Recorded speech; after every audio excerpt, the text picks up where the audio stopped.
Ito yung anak ko mga kacharis ko na 10 years old, nag-11 years old na ayaw mag-bike sa labas. Gusto pang mama. Baka daw kuhanin siya ng puting ban. Ako mga kacharis ko, pag ito ay kinuha ng puting ban, ako lagapak yung mukha ng puting ban na yan sa kamao pa lang ng anak ko. Ayan, hindi talaga yan lalabas mga kacharis ko hanggat wala ang mama. Aray. Isa din to oh. Natatakot din sa puting ban. Diba?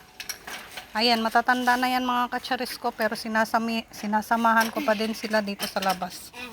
Mahirap na ang panahon ngayon. Hindi mo inanilak yung pinto? Wala tayong susi? Yeah. Ginanon mo lang? Sige na, bike na.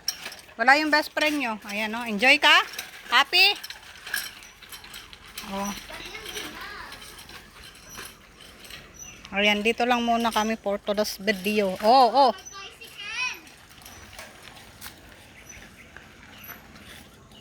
O, bakit? Ayaw mo na? Tricycle? Ayan. Wait lang. Wait ba? Dito muna, Klein.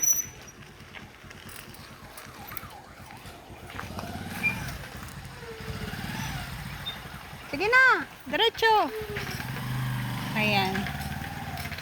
Time check is 4:38.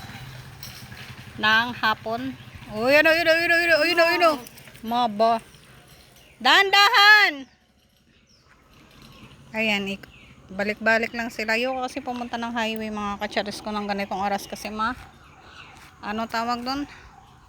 Madaming sasakyan. Okay lang sana kung madaling araw.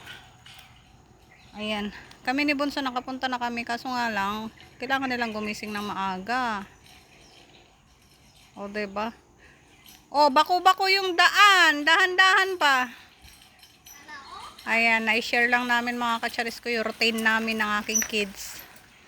Ayan, mas mainam naman yung ginagawa nila mga kacharis ko na hindi basta-basta lalabas ng bahay kung walang kasamang matanda kahit na malaki na sila, no? Kasi sa hirap ng panahon ngayon. Ayan, oh, ayan, malaki yung kamao niya, no? Oh. Ayan, at least dito mga kacharis ko is nakakaikot-ikot sila. Hi, Bunso! Oh! Ayan, nakakaikot-ikot sila dyan. Supportive momshi tayo for today's video.